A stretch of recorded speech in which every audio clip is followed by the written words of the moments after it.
Премиерот Зоран Заев го осуди вчерашното однесување на вице-премиерот Кочо Ангјушев кон новинарите и фрлањето фломастер пред нив. Очекува вице-премиерот да се извини и да не му се повтори.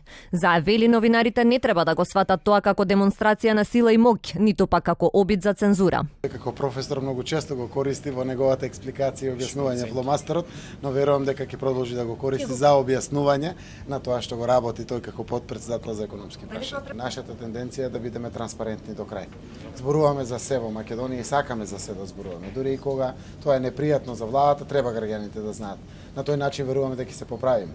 Немаме никакви други резерви, ниту дилеми, ниту променети политики од тоа што е запишено во програмата и тоа што е нашиот однос.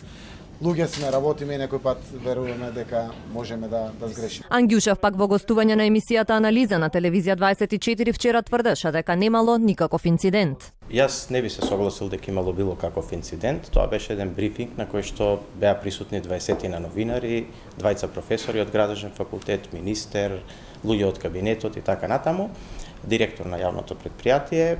Јас објаснував, имам еден малце непосреден однос кога објаснувам, пошто јас сум пак и професор од друга страна. Така да јас колку што видов само еден новинар виде некаков инцидент, чак што имаше и новинари од други телевизии, не видов никаква реакција. Значи, апсолутно не би се согласил дека имало било каков инцидент. Според дел од новинарите кои вчера присуствуваа на брифингот со Ангјушев, на вице-премиерот не му се допаднала одредена емисија за него и во знак на револт, ноншалантно го фрлил фломастерот кон новинарите со кој цртал и објаснувал за автопатот Кичево Охрид и со висок тон им рекол на новинарите дека претеруваат. Ова не е прв инцидент на вице-премиерот со новинарите. Претходно напуштањето во употреба на автопатот Демир Капија Смоквица, Ангјушев го повика и новинарот на телевизија 24 Владимир Тевчев на страна и го искара за неговите прилози за комбинатот.